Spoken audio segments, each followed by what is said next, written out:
श्री हरिश्चंद्र जी।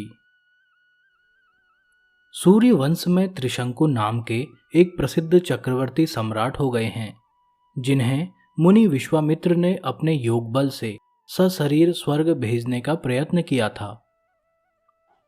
महाराज हरिश्चंद्र उन्हीं त्रिशंकु के पुत्र थे। ये बड़े ही धर्मात्मा, सत्यपरायण तथा प्रसिद्ध दानी थे। इनके राज्य में प्रजा बड़ी सुखी थी और दुर्भिक्ष, महामारी आदि उपद्रव कभी नहीं होते थे। महाराज हरिश्चंद्र के यश से त्रिभुवन भर गया। देवर्षि नारद के मुख से इनकी प्रशंसा सुनकर देवराज इंद्र ईर्ष्या से जल उठे और उनकी परीक्षा के लिए मुनि विश्वामित्र से प्रार्थना की। इंद्र की प्रार्थना पर प्रसन्न होकर मुनि परीक्षा लेने को तैयार हो गए। महामुनि विश्वामित्र अयोध्या पहुंचे। राजा हरिश्चंद्र से बातों ही बातों में उन्होंने समस्त राज्य दान रूप में ले लिया। महाराज हरिश्चंद्र ही भूमंडल के एक छत्र राजा थे।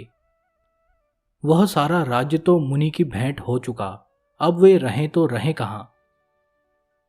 उन दिनों काशी ही एक ऐसा स्थान था जिस पर किसी मनुष्य का अधिकार नहीं समझा जाता था। वे रानी शैब्या और पुत्र रोहितांश के साथ काशी की तरफ चल पड़े। जाते समय मुनि ने राजा से कहा कि बिना दक्षिणा के यज्ञ, दान और जप तप आदि सब निष्फल होते हैं, अतः आप इस बड़े भारी दान की सांगता के लिए 1000 स्वर्ण मुद्राएं दक्षिणा स्वरूप दीजिए। महाराज के पास अब रह ही क्या गया था। उन्होंने इसके लिए 1 मास की अवधि मांगी। विश्वामित्र ने प्रसन्नता पूर्वक 1 मास का समय दे दिया। महाराज हरिश्चंद्र काशी पहुंचे और शैव्या तथा रोहितांश को एक ब्राह्मण के हाथ बेचकर स्वयं एक चांडाल के यहां बिक गए, क्योंकि इसके सिवा अन्य कोई उपाय भी न था। इस प्रकार मुनि के ऋण से मुक्त होकर राजा हरिश्चंद्र अपने स्वामी के यहां रहकर काम करने लगे। इनका स्वामी मरघट का मालिक था। उसने इन्हें शमशान में रहकर मुर्दों के कफन लेने का काम सौंपा। इस प्रकार राजा बड़ी सावधानी से स्वामी का काम करते हुए शमशान में ही रहने लगे। इधर रानी शैव्या ब्राह्मण के घर रहकर उसके बर्तन साफ करती, घर में झाड़ बुहारी देती और कुमार पुष्प वाटिका से ब्राह्मण के देव पूजन के लिए पुष्प लाता। राजसुख भोगे हुए और कभी कठिन काम करने का अभ्यास न होने के कारण रानी शैब्या और कुमार रोहितांश का शरीर अत्यंत परिश्रम के कारण इतना सूख गया कि उन्हें पहचानना कठिन हो गया।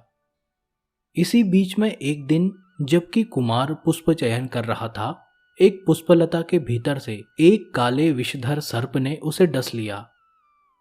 कुमार का मृत शरीर जमीन पर गिर पड़ा।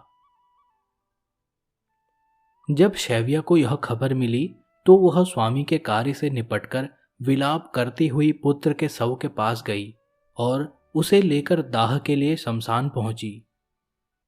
महारानी पुत्र के शव को जलाना ही चाहती थी कि हरिश्चंद्र ने आकर उससे कफन मांगा।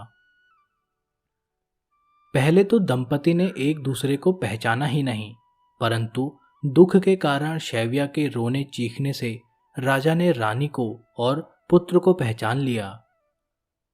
यहां पर राजा हरिश्चंद्र की तीसरी बार कठिन परीक्षा हुई। शैव्या के पास रोहितांश के कफन के लिए कोई कपड़ा नहीं था, परंतु राजा ने रानी के गिड़गिड़ाने की कोई परवाह नहीं की। वे पिता के भाव से, पुत्र शोक से कितने ही दुखी क्यों न हो, पर यहाँ तो ये पिता नहीं थे। वे तो मरघट के स्वामी के नौकर थे और उनकी आज्ञा बिना किसी भी लाश को कफन लिए बिना जलाने देना पाप था। राजा अपने धर्म से जरा भी विचलित नहीं हुए।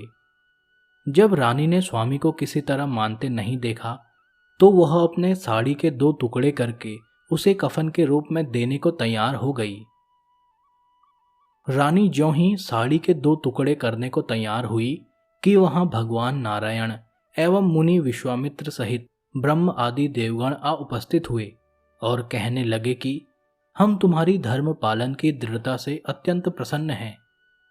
तुम तीनों सदैव स्वर्ग में जाकर अनंत काल तक स्वर्ग के दिव्य भोगों को भोगो।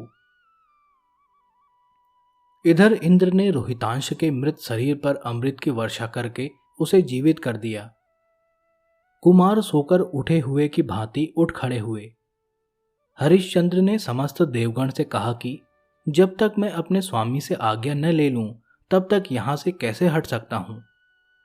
इस पर धर्मराज ने कहा, राजन, तुम्हारी परीक्षा के लिए मैंने ही चांडाल का रूप धारण किया था। तुम अपनी परीक्षा में पूर्णतः उत्तीर्ण हो गए। अब तुम सहर्ष स्वर्ग जा सकते हो।